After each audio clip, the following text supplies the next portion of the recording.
Hi, everyone. Welcome to this week's edition of What's Driving Token Prices. I'm your host, Katie Talati, Director of Research at Arca. For those joining us for the first time, I'm responsible for analyzing and identifying digital asset and blockchain opportunities for Arca's funds. As part of our research, my team and I examine token prices and the market events that act as catalysts for price change. Based on our research and market events over the past week, here are some notable token price movements and what we think drove these moves.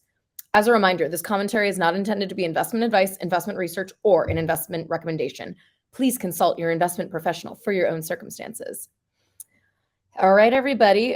We have got what a week we have had today. The market has definitely been on a bit of an up and down, maybe even slow path, but we have some interesting news out for you this week.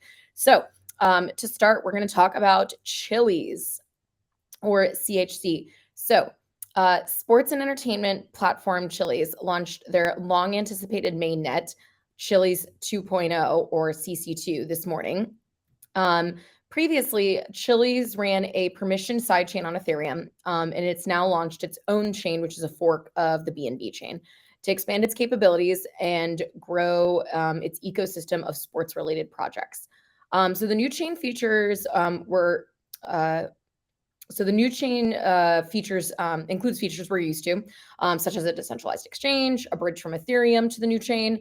Currently, there are 11 validators live on the network, and they're staking over 182 million CHZ tokens, which is just over 3% of the circulating supply. So we will be watching to see that number, hopefully, go up in the future. With all this, Chili's is down 14% for the week.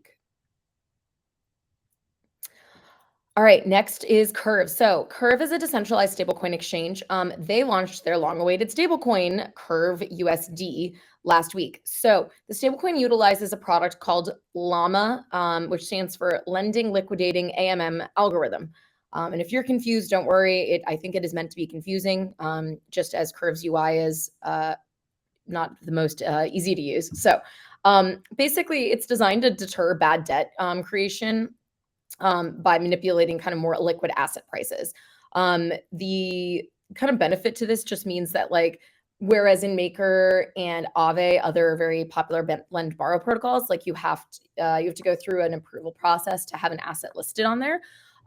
Curve can theoretically, accept any asset as collateral for these loans to create the Curve USD token. There's a lot of speculation around the token the stable token in terms of what it could do.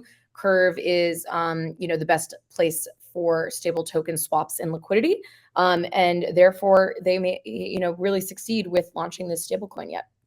So the contracts for the Curve USD stablecoin are live, but there isn't a front-end application currently available. So they're testing the live contracts right now, making sure there are no major bugs ahead of full deployment. Even with this news, Curve is down 12% for the week.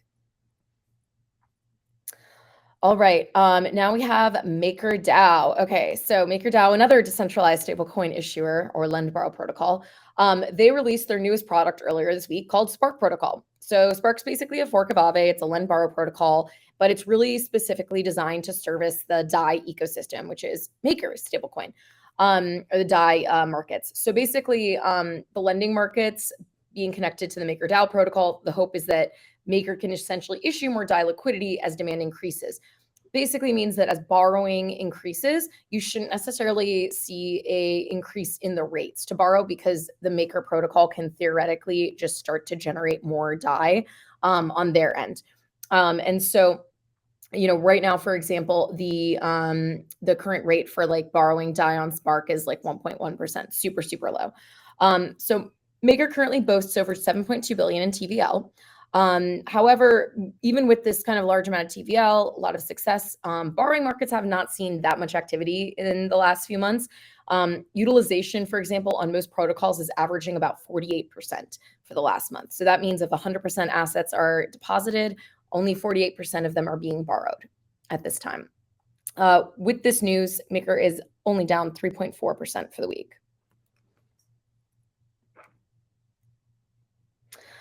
All right, well, I had to talk about it just because it's been everywhere. But if you have been living under a rock and haven't been out in the market in the last few weeks, you might be asking, what the heck is PEPE? So PEPE is the newest meme coin. It launched just over 3 weeks ago.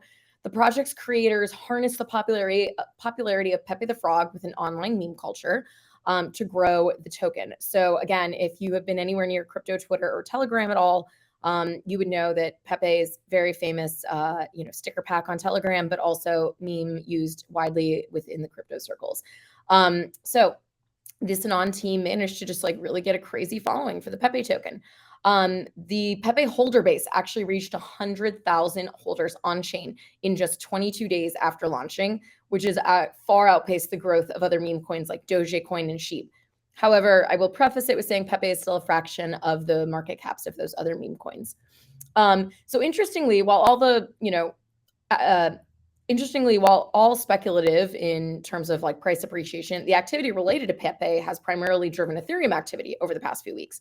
So gas fees on Ethereum are almost double what they were a few weeks ago. And actually at one point about a week ago, they were triple of what they normally are. And it's really pushed Ethereum's supply deflation up quite a bit. So right now we're actually sitting at 2.8% annually over the last week in terms of supply deflation. Just really kind of show, although it's unsustainable, I think it really illustrates how a small amount of activity on Ethereum can really reduce Ethereum supply drastically. So we're excited to kind of continue to track that. Pepe has been retracing in recent days in price, but it is still up 71% for the week. All right, that's all I got for you guys this week. I hope you enjoyed our insights. Tune in here again next Wednesday at 1 p.m. Pacific to hear what's driving token prices.